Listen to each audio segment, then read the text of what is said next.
Os juros compostos são a oitava maravilha do mundo. Aquele que entende ganha e aquele que não entende paga. Dizem que Albert Einstein falou essa frase no começo do século passado. E eu não sei se foi realmente ele que falou ou não, mas eu sei que essa frase faz total sentido. E no vídeo de hoje eu vou explicar para vocês os detalhes dos juros compostos, como que eles são uma variável fundamental no mundo dos investimentos e por que que você deve o quanto antes passar daquele que paga para aquele que ganha.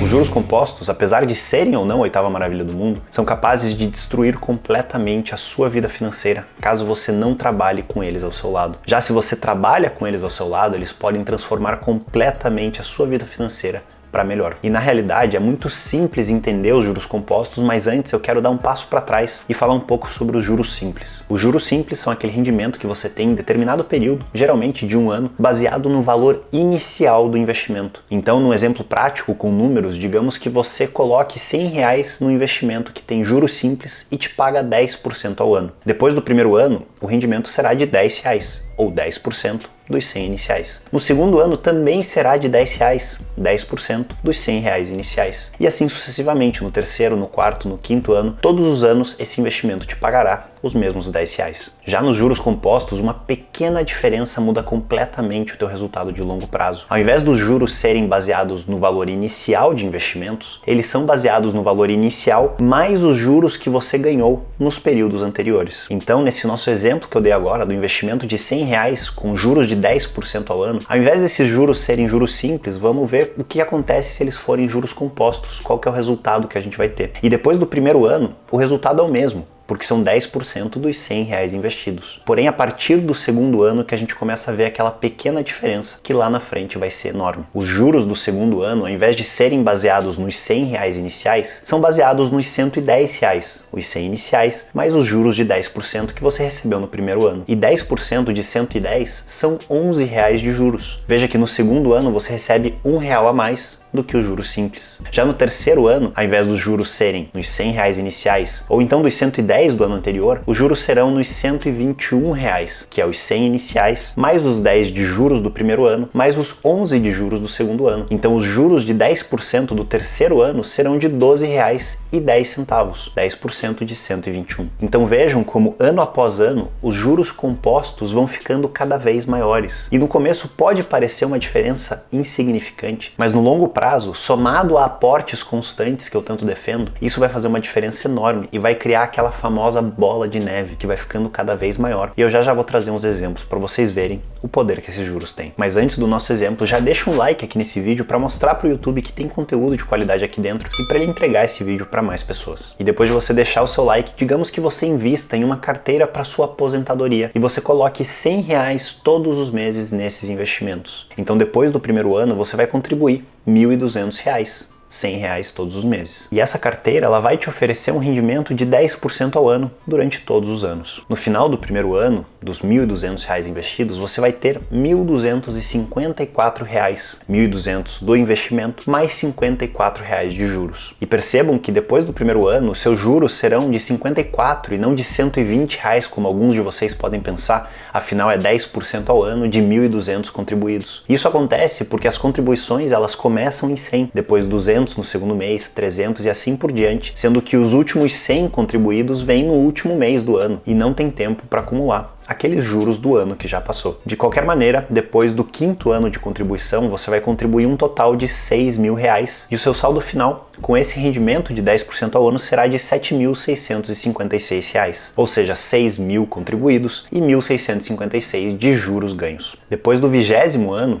que a coisa começa a ficar interessante. A contribuição, que agora soma R$24.000 ou R$1.200 por ano durante 20 anos, passa a somar um valor total de R$71.824. Percebam que essa diferença ela vai aumentando ao passar dos anos. Agora a gente tem 24.000 de contribuição e 47.824 de juros. Depois do 30º ano de contribuição, o total contribuído será de R$36.000 e o saldo final será de R$206.276, ou seja, R$170.276 apenas de juros. Depois do 40º ano, Total contribuído de R$ 48.000 e saldo final de R$ 555.006, ou seja, R$ 507.006 apenas de juros. E depois do 50º ano, se você for capaz de contribuir por tanto tempo para sua aposentadoria, que para muitos parece fora da realidade, mas não é. Se você começa a investir aos 20, se aposenta aos 70, ou se você começa a investir mais tarde, mas mesmo durante a sua aposentadoria você é capaz de contribuir para os seus investimentos, os seus investimentos depois de 50 anos terão uma contribuição de R$ 60.000, R$ 1.200 por ano, e um valor final de R$ 1.459.506, ou seja, quase R$ 1.400.000 apenas de juros, depois de 60 mil investidos. E vocês podem ver aqui com os números na tela que quanto mais passa o tempo, maior é a diferença que os juros compostos fazem. No começo eles podem sim parecer insignificantes. Você pode começar a investir esse ano e falar no ano que vem: nossa, mas o Daniel estava viajando, cadê aquela diferença? E ela não acontece no curto prazo. Ela acontece quando você tem paciência, quando você tem disciplina, quando você continua investido para o longo prazo e deixa as décadas fazerem o seu trabalho. E um pequeno erro que muita gente comete ao falar dos juros compostos é pensar que, por exemplo, 1% ao mês é o mesmo que 12% ao ano. Afinal, a pessoa simplesmente multiplica 1 por 12. E na realidade, 1% ao mês com os juros compostos significam 12,68% ao ano. Isso porque o 1% do primeiro mês junta com os juros do 1% do segundo mês, que é um pouquinho maior, e assim por diante. Então essa diferença um pouquinho maior dos 12 meses, que faz com que os períodos de observação sejam muito importantes na hora de calcular os seus juros compostos. O mesmo exemplo seria falar que 5% por semestre é o mesmo que 10% ao ano. E não é. 5% ao semestre é o mesmo que 10,25% ao ano, pois os juros compostos já estão fazendo o seu trabalho naquele período. Entendido isso, outra dúvida que os investidores têm são quais investimentos fornecem os benefícios dos juros compostos. Eu preciso investir em algo específico? Qualquer investimento que eu fizer tem o benefício dos juros compostos? E um erro que eu vejo por aí são pessoas falando que você precisa investir em empresas que pagam dividendos para ter o benefício dos juros compostos. Ou então pessoas acham que você precisa receber os dividendos ou aqueles juros mensais de um investimento em renda fixa para você se aproveitar dos juros compostos. E isso não é uma realidade. O que é verdade é que você precisa sim, ao receber esses juros ou os dividendos de uma empresa, reinvesti-los nos seus investimentos para você aproveitar os juros sobre juros. Afinal, se você não reinveste esses dividendos, eles não vão te render nada no mês seguinte ou no ano seguinte. Mas é um engano achar que você precisa receber esses juros e dividendos e reinvesti-los para se beneficiar com os juros compostos. Empresas que não pagam dividendos, ativos que não pagam juros, também se beneficiam com juros compostos. Imagina uma empresa que tem uma ação que vale R$100 e ela cresce 10% nesse ano, e no ano que vem ela cresce mais 10%. Esses 10% que ela crescerá no segundo ano será em cima dos 110 que ela vale no começo desse segundo ano, e não dos 100 que ela vale no início dos investimentos. Então, mesmo sem pagar dividendos, mesmo excluindo esse dividendo, a empresa também se beneficia dos juros compostos. Inclusive, caso o investidor que recebe os dividendos, por algum motivo, ou porque ele gastou o dinheiro, ou porque ele esqueceu de reinvestir os dividendos, esse investidor corre o risco de não se beneficiar completamente dos juros compostos, porque as ações que pagam dividendos terão redução no seu preço, e sem o reinvestimento você não terá aqueles juros trabalhando ao seu favor no próximo período. Outro exemplo que faz os investidores perderem os benefícios dos juros compostos, ou pelo menos parte desses benefícios, são alguns investimentos em renda fixa que pagam juros semestrais ou anuais. Um exemplo muito comum, principalmente para quem investe no Brasil, são o Tesouro Direto IPCA+, e o Tesouro Direto Pré-fixado. Ambos possuem opções que pagam juros semestrais aos investidores. E se o investidor recebe esses juros semestrais e não reinveste eles, seja em outro Tesouro Direto ou em outra posição de sua carteira, ele perde o benefício dos juros compostos. E é por isso que eu digo, para os investidores que optam por investir no Tesouro Direto, seja IPCA+, ou pré-fixado, e não precisam dessa rentabilidade semestral para pagar alguma conta externa, que eles optem pelos títulos sem juros semestrais, porque assim esses juros permanecem investidos e aproveitando os juros compostos do tempo. Existem outros motivos para você investir ou não nos títulos que pagam juros semestrais, mas esse é um assunto mais complexo para um próximo vídeo. E se você investe hoje ou pensa em investir no Tesouro Direto pré-fixado, aquele que está pagando perto de 1% ao mês, que muita gente está falando que agora vale a pena entrar, eu te convido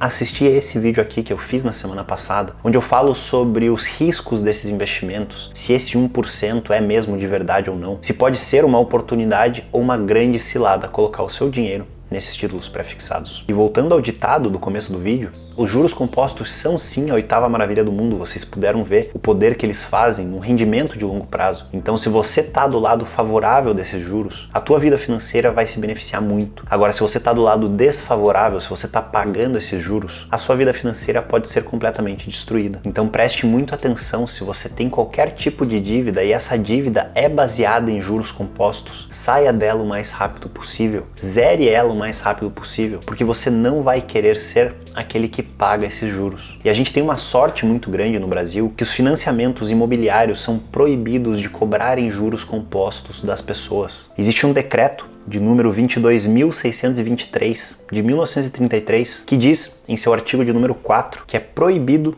contar juros dos juros. Um uso de palavras um pouco diferente para falar que é proibido usar os juros compostos na cobrança dessas dívidas. E eu vou deixar o link para esse decreto na descrição desse vídeo. Porém, mesmo não cobrando os juros compostos, a maioria das dívidas são um grande pesadelo para as pessoas. Afinal, esses juros, ao invés de estarem entrando no bolso delas, estão saindo do bolso delas. E é justamente por isso que eu digo que não vale a pena você investir na bolsa, investir em qualquer tipo de ativos, se você tiver dívidas que cobram juros muito altos. Afinal, você vai estar ganhando um juros no investimento e todo esse juro e muito mais vai estar indo para o pagamento das dívidas. Na grande maioria das vezes, na imensa maioria das vezes, os juros cobrados por dívidas são muito maiores dos juros que você é capaz de conseguir de rentabilidade nos seus investimentos. Então, em raríssimas exceções, vale a pena investir tendo dívidas. Por isso, elimine as suas dívidas o mais rápido possível, principalmente aquelas que têm juros muito altos, antes de começar a investir. E caso você tenha uma dívida que não pode ser eliminada, que não pode ser paga com antecedência, que não pode ser renegociada, ou que tem juros aceitáveis, alguns financiamentos imobiliários têm juros aceitáveis, considere esse pagamento como uma despesa fixa mensal, como parte da sua organização financeira de despesas fixas. E a partir do momento que você quita essa dívida, continue com essa despesa fixa, porém destinando ela aos seus investimentos. É um gasto que você já está acostumado a ter e não vai fazer tanta diferença na sua vida no momento, mas lá no futuro vai, porque você vai estar investindo esse dinheiro e trabalhando com juros compostos ao seu favor. E quando você chegar nessa etapa de eliminar suas dívidas, eliminar os juros que estão saindo do seu bolso, para começar a investir e ter juros entrando no seu bolso, eu te convido a assistir esse vídeo aqui, onde eu falo sobre os 7 primeiros passos para você começar a investir de forma correta. Eu já te convido também a se inscrever aqui no canal e se ficou qualquer dúvida ou se você tem qualquer comentário sobre o vídeo de hoje, deixa aqui embaixo que eu vou te responder. E a gente se vê no próximo vídeo.